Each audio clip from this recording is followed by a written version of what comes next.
Welcome to Gomez world. இன்றைக்கி என்ன ரெசிபினா butter beans kurma.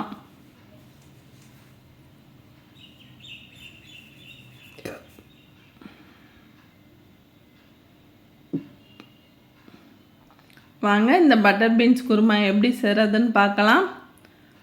இப்போ அதுக்கு தேவையானது 3 தக்காளி, 5 பச்சை மிளகா, ஒரு பெரிய வெங்காயம், 2 கேரட்டு, ஒரே ஒரு உருளைக்கிழங்கு கட் பண்ணி வச்சுருக்கேன். எல்லாத்தையும் சின்ன சின்னதாக கட் பண்ணி எடுத்துருக்கேன். அதுக்கப்புறமா இது தான் பட்டர் பீன்ஸ்.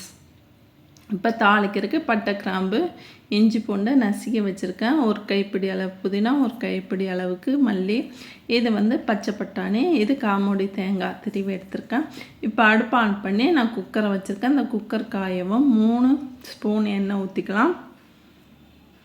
இந்த எண்ணெய் நல்லா காஞ்ச பிறகு நாம் எடுத்து வச்ச தாளிக்கிறதுக்கு பட்டை, கிராம்பு, ஏலக்காய், பிரிஞ்சி இலை, கல்பாசி இலை எல்லாமே எடுத்து வச்சுருக்கேன். இதை எல்லாமே இதில் சேர்த்துக்கலாம். இதை நான் அரைக்க போகிறதில்ல. இந்த மசாலாவை இப்போ நான் அரைக்க மாட்டேன், தாளிக்க மட்டும் நான் சேர்த்துக்கிறேன். இதுக்கு நல்லா பொரிஞ்ச பிறகு நம்ம வெங்காயத்தை சேர்த்துக்கலாம். வெங்காயம், பச்சை மிளகாய் சேர்த்துக்கலாம். இந்த பச்சை மிளகாய் இந்த குருமாக்கு காரத்துக்கு இந்த பச்சை மிளகாய் தான். இந்த பச்சை மிளகாய் சேர்த்துனா மட்டும்தான் இந்த குருமாவோட டேஸ்ட் நமக்கு தெரியும். அப்போ தான் நமக்கு அந்த டேஸ்ட் என்னன்னு தெரியும்.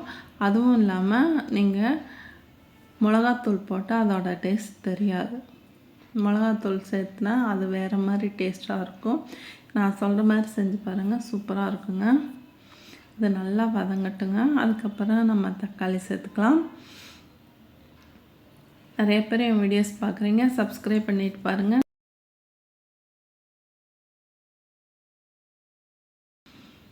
இப்போ நான் தக்காளியை சேர்த்துக்கிறேன். தக்காளி, அதுக்கப்புறம் உருளைக்கிழங்கு, கேரட்டு இதையும் சேர்த்துக்கிறேன். அதுக்கப்புறமா நான் பச்சை பட்டாணி எடுத்து வச்சுருந்தேன். இது எங்கிட்ட இருந்தனால நான் சேர்த்துக்கிட்டேன் பச்சை பட்டாணி. இல்லைனாலும் பரவாயில்ல. ஆனால் முக்கியமாக இந்த பட்டர் பீன்ஸ் தாங்க. இந்த பட்டர் பீன்ஸ் கொடைக்கானலில் தான், அங்கேருந்து தான் விளையுது. அங்கேருந்து தான் எங்களுக்கு மதுரை, திண்டுக்கல் அங்கே அந்த ஊர் சைடெல்லாம் கிடைக்கிது. இதில் நான் இப்போ இஞ்சி பூண்டை தட்டி நான் சேர்த்துக்கிறேன். இது அரைச்சி போடாதீங்க, இஞ்சி பூண்டை தட்டி போடுங்க, நல்லாயிருக்கும். இந்த காய்க்கு தேவையான உப்பு சேர்த்துட்டு நல்லா நம்ம கிளறி கொடுக்கலாம். நான் ஊருக்கு போனால் நாங்கள் இருக்கிற ஊரில் இந்த பட்டர் பீன்ஸ் கிடைக்க மாட்டேது. நான் திண்டுக்கல் போனால் நான் வாங்கிட்டு வருவேன். இப்போ 2 ஸ்பூன் தனியா, 1 ஸ்பூன் மட்டன் மசாலா நான் சேர்த்துருக்கேன். இதையும் சேர்த்துட்டு நம்ம எடுத்து வச்சா புதினா, மல்லியும் நம்ம சேர்த்துக்கலாம். சேர்த்து நல்லா கிளறி கொடுங்க.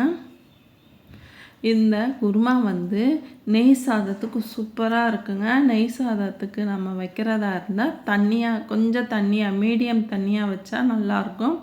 இப்போ நான் சப்பாத்திக்கு வைக்கிறதுனால அளவான தண்ணி ஊற்றி நான் செய்ய போகிறேன். சூப்பராக இருக்குங்க. வெறும் பட்டர் பீன்ஸ் போட்டு மட்டும் பிரியாணி பண்ணுவாங்க. இப்போ நம்ம அரைக்கிறதுக்கு தேவையானது 10 முந்திரி, காமூடி தேங்காய் எடுத்துருக்கேன். அதுக்கப்புறம் ஒரு பெரிய வெங்காயத்தை கட் பண்ணி நான் சேர்த்துக்கிறேன். இதை நல்லா நைஸாக மையாக அரைச்சி எடுத்துக்கோங்க. அதுக்கப்புறமா இதை ஊற்றி நம்ம மிக்ஸி ஜாரையும் கழுவி ஊற்றிக்கலாம். இதை நான் சப்பாத்திக்கு செய்கிறதுனால நிறைய தண்ணி ஊற்றலை, அளவான தண்ணியை ஊற்றி நம்ம கொதிக்க வச்சு எடுத்துக்கலாம். இந்த கொதிக்கும்போது நீங்கள் உப்பு காரத்தை பார்த்துட்டு நீங்கள் மூடி போட்டு 5 விசில் விட்டு அரைக்கிறங்க.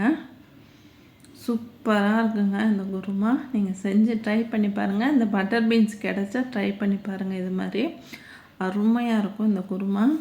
இதுக்கப்புறமா ஒரு ஃபைனல் டச் என்ன அப்படின்னா, பாதி எலுமிச்சம்பழத்தை நான் ஊற்றுறேன். இது நான் பாதி எலுமிச்சம்பழம் ஊற்றுற நேரம் மட்டும்தான் அடுப்பு எரியும். அதுக்கப்புறம் நான் நிறுத்திடுவேன். அதுக்கப்புறம் சப்பாத்திக்கு வச்சு சாப்பிட்டு பாருங்கள், அவ்வளோ அருமையாக இருக்குங்க இந்த குருமா. இதை நீங்கள் ட்ரை பண்ணி பார்த்துட்டு எப்படி இருக்குன்னு சொல்லுங்கள். இது மாதிரி வீடியோஸ்க்கு என் சேனல் லைக் பண்ணுங்கள், ஷேர் பண்ணுங்கள், கமெண்ட் பண்ணுங்கள், சப்ஸ்கிரைப் பண்ணுங்கள். தேங்க்யூ ஃபார் வாட்சிங்.